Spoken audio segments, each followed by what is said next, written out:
Hey there, I am looking over studies and working on lessons for my practice, and there was a study that I had flagged. I wanted to come back and talk about it. It was published back in 2022, so 4 years ago, in the Journal of Diabetes, Metabolic Syndrome, and Obesity. And I remember reading this study at the time and thinking about using what the study looked at and sort of replicating it in a more doable fashion with my patients, which is exactly what I'm doing with the low insulin approach. And I just took a continuing ed class recently that was all about low insulin eating and the benefits that can have hormonally, and especially for people that need to transition off of a GLP-1 or that are having metabolic adaptation on a GLP-1. So this study, although this was 4 years ago, kind of goes in line a little bit with what I'm just uncovering now in terms of my own patients and also in some continuing ed classes that I've done recently to keep up some certifications. But this study was interesting. So they divided a group of patients with lipedema into two cohorts. One cohort ate a moderate fat diet, the other ate a high fat diet. Both groups actually lost weight.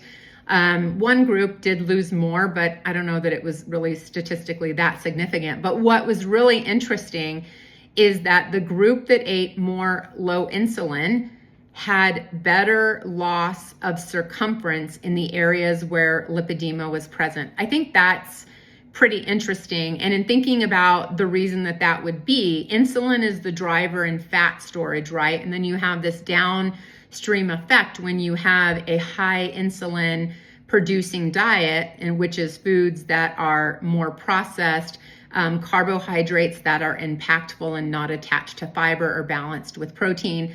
And so when you eat a diet that is higher in insulin response or creates a higher insulin response in the body, you're more prone to fat storage. That fat storage creates more of an estrogen response. That estrogen can create an imbalance in hormones. And now here we go with this whole cycle perhaps of lipedema progression and having some hormonal cascades that can be a trigger for many women.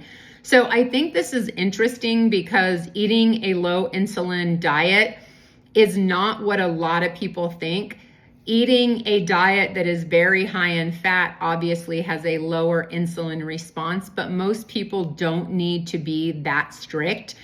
There are many foods that actually elicit a very low insulin response, even though they are higher in carbohydrates. Why would that be? Because they're high in fiber and water, and both of those nutrients slow down blood sugar response. You want what you eat to be full of fiber, full of water, and you want to balance it out with some protein. And if you want to have some satiety, you do need some fat. But I think that this could be a really simple takeaway for those of you that are very restrictive to know that as long as the foods you're eating are lower in terms of how they impact your insulin response, then it's going to be a good thing to eat in terms of lipedema management as well. And I'll put a little list of some of the main low insulin foods here for you in the caption to give you a help there. Maybe I'll do a extra sheet. I don't know how much room I have on the social media platform. But anyway, I hope that was helpful, and I will see you next time. Bye-bye.